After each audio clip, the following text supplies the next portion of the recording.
So why do I feel so strongly about the so-called prosperity gospel?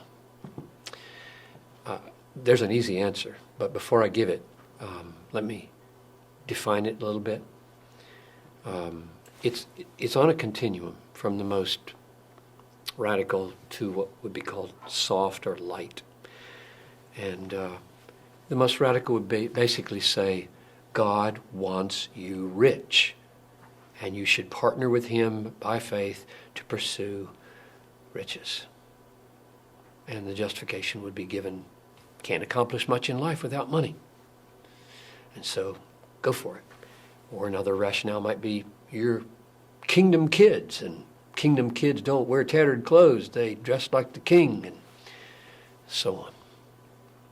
The light would be simply being more cautious not to say those gross things about wealth, but to minimize sin and minimize pain and only talk about how well things will go for you if you follow Christ.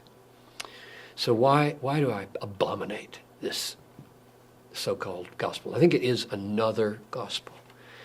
And the first reason would be simply to go straight to the Bible and see what Paul says about those who want to be rich. I mean, it's just, he says, this is 1 Timothy 6:6, now there's great gain in godliness with contentment. In other words, without craving for stuff. For we brought nothing into the world, and we cannot take anything out of the world.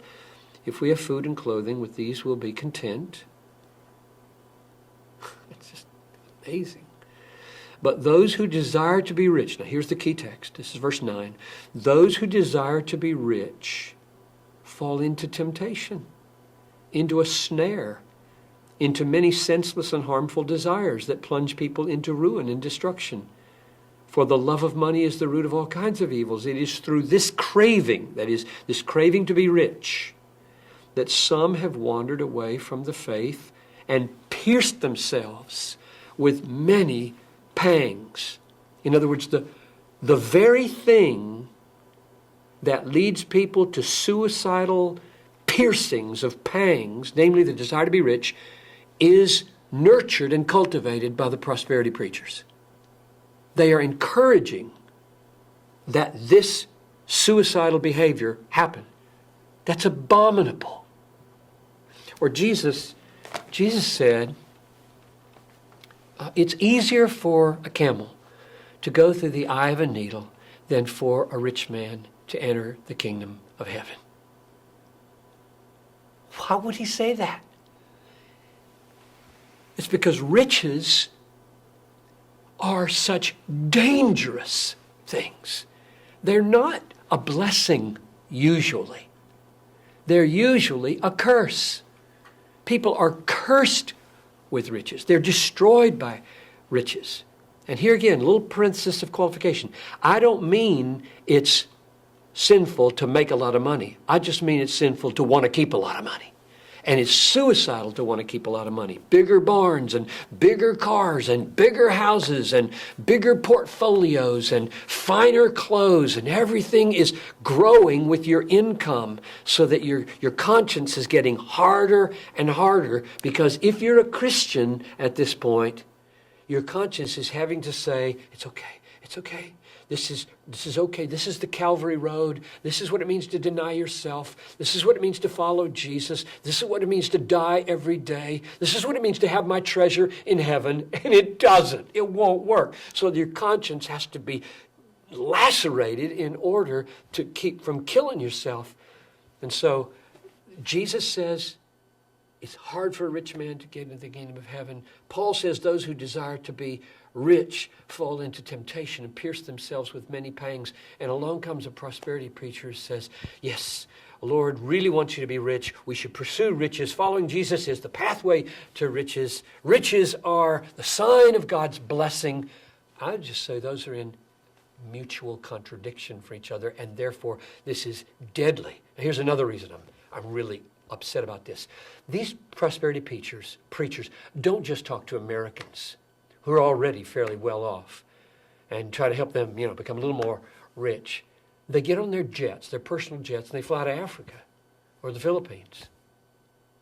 And they land and they gather a stadium full of 100,000 desperately poor people and tell them if they'll believe in Jesus, they'll get rich and all their needs will be met and their wives won't have miscarriages anymore, blah, blah, blah.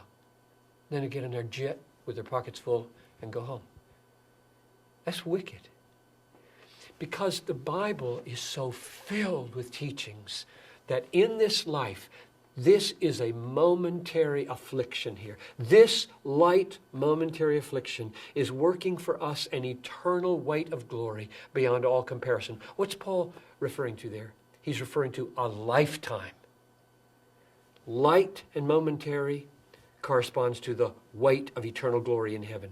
He means when you come to Christ, you come and die, and you can count on it. Through many tribulations, we must enter the kingdom of heaven. Normal Christianity is pain. Sorrowful, yet always rejoicing, is the pattern. Prosperity preachers do not prepare new converts in third world countries to endure the realities of what it will cost them to be a Christian.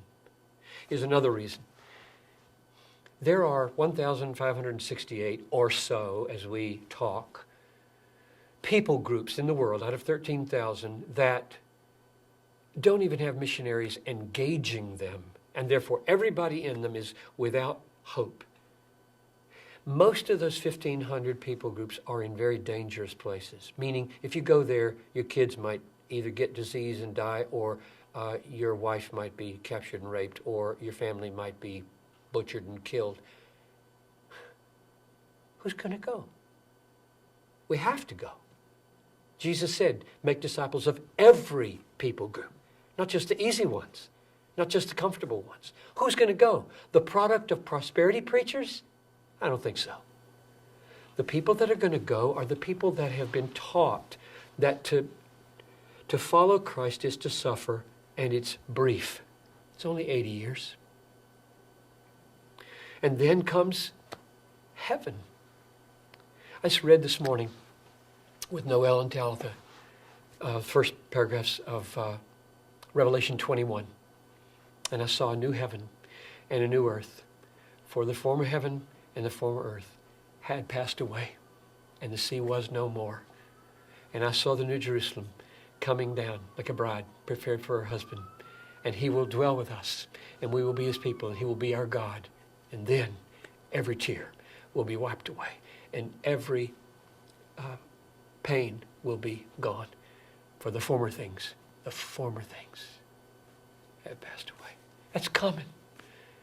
The essential biblical problem, maybe that's an overstatement, one of the essential biblical problems with the prosperity gospel is an over-realized eschatology. Meaning the things that are promised gloriously for us. We're all going to be rich. We're going to own the world. We're going to judge angels. Paul used that argument in 1 Corinthians 3. Don't you realize that you are going to inherit the world? The world is yours. Paulus is yours. Cephas is yours. Life is yours. Death is yours. And the conclusion he drew was, why would you boast in men?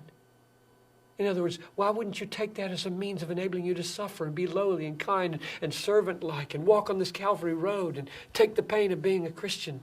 That's coming. But what they do, instead of say, we have to wait for that and pour our lives out through many tribulations here, they say, bring it now. Bring it now. The kingdom's already here, right? Jesus brought the kingdom. And it's the overlap of these two ages they don't understand. The new age is a beautiful age. And there are healings that happen in this world. I don't deny that. I just deny very vehemently everybody's going to be healed. You let these prosperity preachers with their healing talk and their word of faith talk go to the 4th floor of Augustana Home, or go to the emergency rooms or to the intensive care rooms of hospitals. Go there and preach your gospel.